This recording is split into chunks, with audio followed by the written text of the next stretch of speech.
if you've got a good job and maybe you've got children, your time is going to be limited, right? So can you really build a successful e-commerce business in just 1 hour a day? Well, the truth is, if you've only got an hour a day to build your store, then you really need to focus on. And that's when you then realize that you don't need 10 hours a day to hit your goals with. But only if you sell that type of product. Otherwise, the business will take over your life. I built a £5.7 million e-commerce business, and we show people how to do it in just 1 hour per day, as long as they.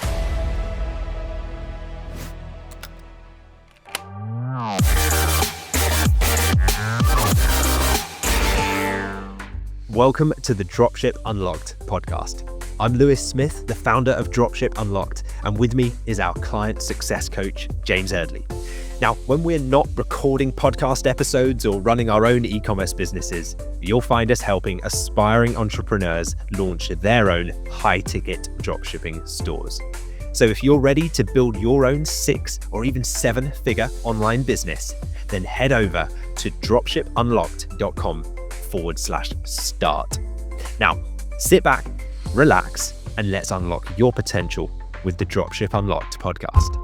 If you are a busy parent, perhaps maybe a full-time professional, and if you've ever thought, I'd love to build my own business, but I just don't have the time, well, this episode might just change your mind, because today we're going to show you how our members are building high-ticket e-commerce stores by working just an hour a day, and why that's still enough to build a store generating £59,000 a month and beyond. So, Lewis, you've done exactly that. So let's walk people through how this actually works then. So the obvious question that we need to answer straight away is, how is it even possible to run a store in just 1 hour a day? Yeah, I do understand why that might sound unrealistic at first, but it does become doable, and we'll explain in today's episode how you can do that when you're building it the right way from the beginning, from the outset. It's very much predicated on building it with the right foundations in place to ensure that later on it doesn't zap up all of your time. So if you break it down, there's a few different things. So firstly, high ticket products is going to be key. So by high ticket, we mean higher value, more profitable items, which means that you need fewer orders to make your target income. And that means that there's less admin needed, there's less customer support needed, there's less time input from you or your virtual assistant needed, because one sale for £2,000 can do what 50 cheaper widget items that you may have sold on a different type of store probably still wouldn't even make in profit. So would you rather have 50 orders with 50 customers asking you for updates and shipping tracking codes and all of the rest of it, the hassle and the stress that comes with that, or just have one order for £2,000? Then the other part that really makes this work is using domestic suppliers. And when I say domestic, I mean in relation to where the customers that you're serving live. So for example, if we're targeting the UK market, if we're in the UK and we want to run a business in the UK, there's plenty of customers here in the UK to target. If you can work with suppliers who have the products already in the UK, that means you can offer fast, often next day delivery to your customers. But it also means that there's no customs duty and border control stuff that you need to worry about with the items. There's no support tickets that are coming in saying, where's my item? It's been 6 weeks and it's stuck on some ship coming from China. Your store just runs much smoother from day one if you can have suppliers that are local to where your customers are, because then they can get the items to them the very next day.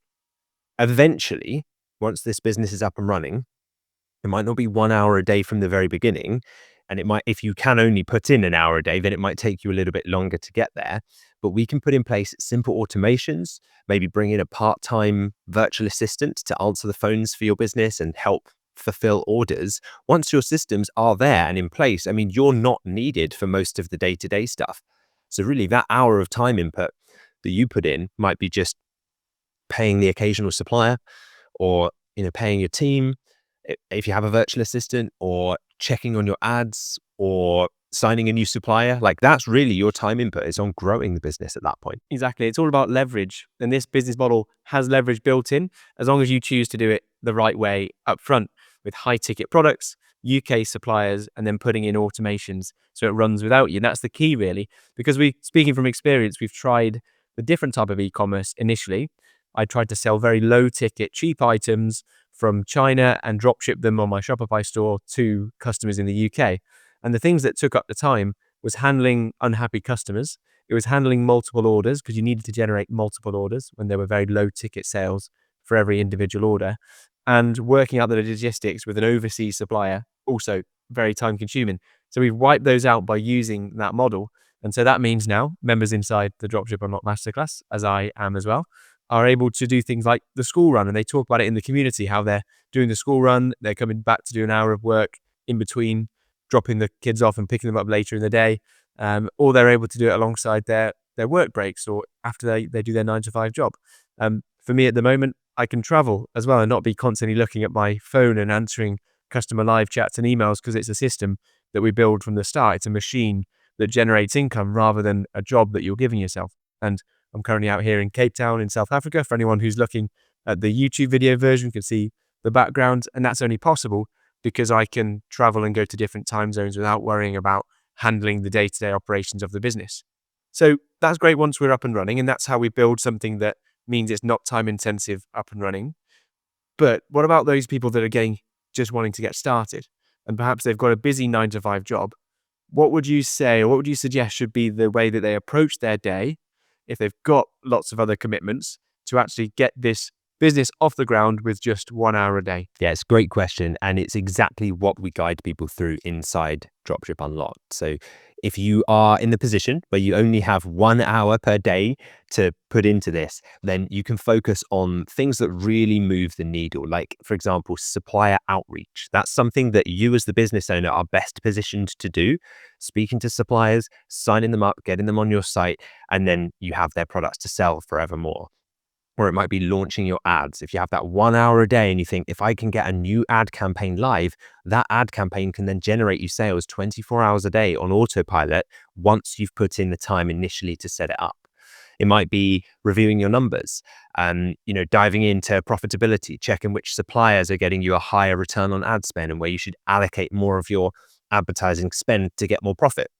Those are the things I would focus on with an hour a day, not tweaking your logo or the color scheme on your website or things like that. That can be done by someone who does that for a living, and you can just pay them, for their time to do that. We even offer that as a service inside the masterclass, where we'll just build the store and do all of those fiddly bits for you, because you as the business owner really need to focus on the stuff that's going to take your business from 1 to 10, not the 0 to 1 kind of fiddly bits up and running, getting color schemes and things set up. Like, that's all very doable by many people. You as the business owner have clear needle moving activities that you can work on. Another thing might be putting things like checklists and SOPs in place for your team, and even following those. I mean, we give people step-by-step playbooks inside the masterclass. So there's very little wasted time figuring out what's next at any stage, because we've helped people go from, I have no idea what e-commerce even is, and I work an unrelated job, to I'm running a full-time business and I'm out of it. I don't even put my time really into it, right? There are various stages along that journey where we can expect the plateaus and know the questions that members are probably going to have next, because we've seen it happen so many times. So we can now just give you the templates as to what to do at each of those stages. If you do find yourself filling up that 1 hour a day that you have to dedicate to the business yourself with just menial, small, busy work, get really good at delegating. As soon as the store is profitable and it's self-sustaining, we help members put in place systems, VAs, things like that, to take over the repetitive tasks so that they can really extract their own time input from the business. So it runs independently of them. Exactly. Suddenly, when you've got a business, you have to put on the business owner hat, which thinks very differently to an employee mindset. Because a lot of employees, it's easy to fall into the habit of turning up, knowing that you'll get paid a certain amount for the hours that you put in, regardless of how efficient you are with certain hours in the day. Whereas when you're a business owner, your time is suddenly incredibly valuable, incredibly closely tied, how you spend that time, to the results that you get back. And so we need to start thinking about, how can I get the most out of the time that I can put into a business? And so I followed the Dropship Unlocked Masterclass. So going back into my story, a few years ago when I started my e-commerce business, I didn't want to spend time thinking about what I had to do because that's time consuming in itself. I wanted to have the steps in front of me. So it was just a case of showing up and doing the next action on the list. So that starts out with putting foundations in place, like a company and a bank account. Then it's signing, then it's choosing your niche, then it's building the store, signing the suppliers, and running ads. And when you know the system, you can just quickly get to work, do one thing, an hour a day, and quickly your momentum will build if you're doing little and often every single day. We've actually broken down the path and the easiest way to start high ticket dropshipping, and that is episode 135, which I'd recommend checking out if you want a more detailed explanation of all the steps involved. But yeah, the key for me when I was doing it alongside my 9 to 5 job was that I could just be very effective in an hour before work or an hour after work, whichever made sense on that day, for me to get my laptop open and get straight to it and just work on one thing that was building a long-term asset for myself. So Lewis, let's talk about results now. That's the process, because people will see £59,000 a month in the title, which we've done on purpose to create some intrigue. And they'll assume that kind of business is probably going to require full-time hours. So perhaps you could share some examples of how that part-time effort initially can still lead to serious income. Yeah, and just to clarify, that £59,000 per month figure, so that's a kind of approximate average of my own store's long-term monthly revenue, if you were to average everything out. Obviously, things fluctuate over time, but that was built working around 1 or 2 hours a day, if that, down the line. And so I guess there's a few things that really make that possible if we break it down. So the first is that one order can be £1,500 all the way up to £5,000 or more for a single order. So that means, as I said, you don't need hundreds of orders to hit a really strong revenue. You know, if you're selling £5,000 products to hit a 50K month, you need on average 10 orders a month, right? So that's less than one order every 3 days. So that's a definite shortcut to hitting those higher revenue and higher profit numbers, is just sell more expensive items. And if you are under the illusion that, or the myth that customers don't buy items that are £1,500, £2,000, £5,000 plus online, then I think that is a limiting belief that will serve you very well to break as soon as you possibly can, because that may be the thing that's holding you back. Just because you might not be going out buying £5,000 items online, that does not mean that your target customers are not doing that. So try and not fall into that trap of thinking like that surely no one spends that kind of money online. The other thing is that we're building these long-term supplier relationships. So once you've built trust with UK brands, UK suppliers, remember they have the stock in the UK, they can fulfill orders for you really easily. Your store can just start to work like clockwork because they're used to working with retailers like us. We are their route to market, and that's how they make their money. And so if you can then put your systems and your virtual assistant eventually in place to fulfill the orders, the whole thing kind of operates without you having to even get involved. So it's about a smart use of your time. It's about really thinking, I have the limited time to put in. What can I do that no one else in the team really is able to do and that I can't delegate? If you can focus on leverage, so things like ads, for example, you set them up once and then they work forever. Like they continue working for you to gather in sales, or automations. You know, a customer opts into your email newsletter and you set that up once, and now thousands and thousands of future customers that opt in or users that opt in will continue to get your marketing emails that generate you sales 24 hours a day. And then for the stuff that you can't yet to automate, delegation is really going to be your friend in terms of not having you do everything yourself. So if you can get it to that stage, it's absolutely possible and very achievable to hit, you know, revenue of 59,000 a month or a lot more. And we see members going way beyond that. In fact, we had an order the other day from one of our members that was nearly that for a single order, didn't we? That's right. Yeah, Verna shared in the community, she made herself a £49,000, and she joined us this year and has only started running running ads a couple of months ago. And yeah, 49K in a single order. Think about how many of those you'd need to live around the world or achieve whatever goal that you have. Also, Axe on the same day shared in the community in the masterclass that he made himself for £22,000. And he has a very involved, very busy professional work life alongside this business that he's building. So it just goes to show you don't need to put in hours a day. You don't have to rip up everything and quit your job and 8 to 10 hours a day into this business to get to these significant income, which I think is great news if you're a busy parent or a professional working in a busy career. You can build this absolutely alongside and build something very sustainable for the long term. So I think the most important thing is you start with a plan. You put in place what's worked for other people. You don't try and reinvent the wheel.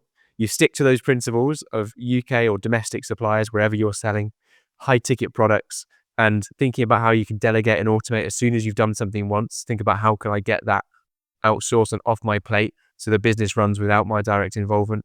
And suddenly you're building an asset that doesn't require your time to generate you a consistent income. And that's the goal for myself when I first joined, and it's the goal for so many people that join the Dropship Unlocked Masterclass. So, Lewis, any final thoughts for those busy professionals or parents that are listening right now and they're on the fence about starting, mainly because they've got that worry about if they've got enough time? Yeah, I think if you are waiting for the perfect time where you suddenly have loads of time, it's very unlikely to come. Specifically, it's very unlikely to come at the right time. You might find later on that you get made redundant or there's some kind of like severance pay. But do you really want to be building something at that point where like the real stress is on you to kind of make it work and, this is your only option? I think it's very, very wise if you can to build something alongside, supplement your income at first, and then eventually use that to replace your income. So if you can find 1 hour a day, either before your shift, after your shift, whenever, even if it's just batching some of that time at the weekends, and you have a willingness to create the kind of freedom that a business like this provides for you and your family and the experiences that you can share together, and you want to follow a proven plan to do that, then you can build something that changes everything about your situation. Don't be tricked by the limitations that society or the media or whatever imposes on you that this isn't possible, because it absolutely is. We've seen it time and time again, and we've both done it. So it's not about trying to get there as quickly as possible and cram it all in and become a millionaire by next week. It's about going consistently, chipping away, using a proven model and doing it step by step. So if you'd like our help getting started and to do that, head over to dropshipunlocked.com/start. Are you enjoying the podcast? We'd love to hear from you. Leave a comment or a review and we might feature it in an upcoming episode. And for detailed show notes and resources, visit dropshipunlocked.com/podcast. If you found value in any episode of this podcast, please could you take just 10 seconds to leave us a quick 5-star review on your favorite podcast app? It helps us more than you can imagine. And who knows, you might just hear your comments read out on the show. Thanks for being a part of our community. Your support helps us keep delivering new episodes to you every week. Now, it's that part of the episode where we're going to answer a question that we've received from one of you, one of our lovely listeners. And remember, if you have any questions that come up while you've been listening or watching today's episode, simply comment beneath the YouTube video version of this episode. And it won't just be answered in the comments, it may also be featured in an upcoming episode. So we're going to feature Swapneil's question now. So she's asked this underneath a recent YouTube video. So they've asked, it would be helpful to see the contents of the email that you send to your suppliers to get them signed. Hopefully it's covered in the masterclass. Yep, great question, Swapnil. And yes, it is absolutely all covered inside the masterclass. So we provide full access to all of the email and phone scripts that we use to sign high quality UK suppliers. So both the initial outreach that we would do to them, but also then the follow-ups, what to say, what not to say. And this, by the way, is from hundreds and hundreds of attempted, trial and error conversations where we've said something that we've realized has scared a supplier away from working with us, or we've said something that has really made them lean in and say, yeah, I want to work with you. And we've kind of honed that in so you can get it right the first time. And if you just think about what one supplier that you get over the line could be worth to your business and the profit that could come from that relationship in the long run, like that one tiny thing alone pays for the investment for the masterclass many times over, if you think about it like that. To give you kind of a summary of the type of email that we're sending to suppliers, it's about presenting yourself as a professional UK retailer. So it's kind of explaining that you're launching a specialist UK brand in their market, in their niche, and that you're looking to drive consistent sales to their branded products with advertising and marketing, again, music to a supplier's ears, because they're thinking, oh, someone else is going to run ads to my product and market my products. That's amazing. You can also explain to them that you pay up front, so you don't need any credit terms. And that's really helpful to suppliers because that removes any risk of them, loaning you the money or providing credit terms. And then, for example, the risk that you disappear and don't pay them back is now removed because you're paying for everything up front. You explain that you can handle customer service and that their job really is just to fulfill the orders. Again, these things are all really music to the supplier's ears because that's what they want to hear.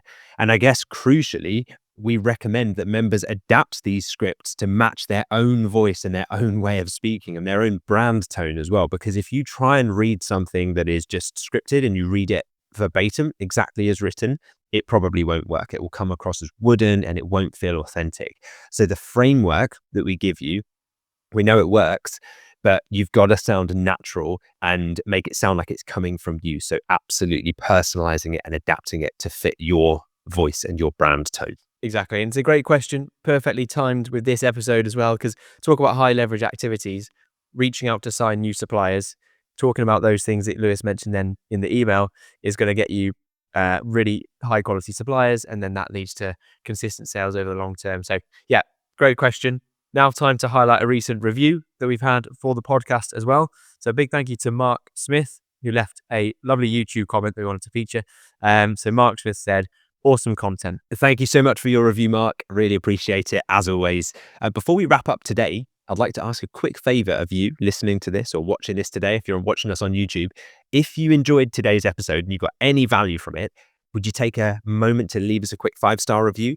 Your feedback really helps us reach more listeners and keep improving our content. Plus, we'll try and read your review out on our next episode.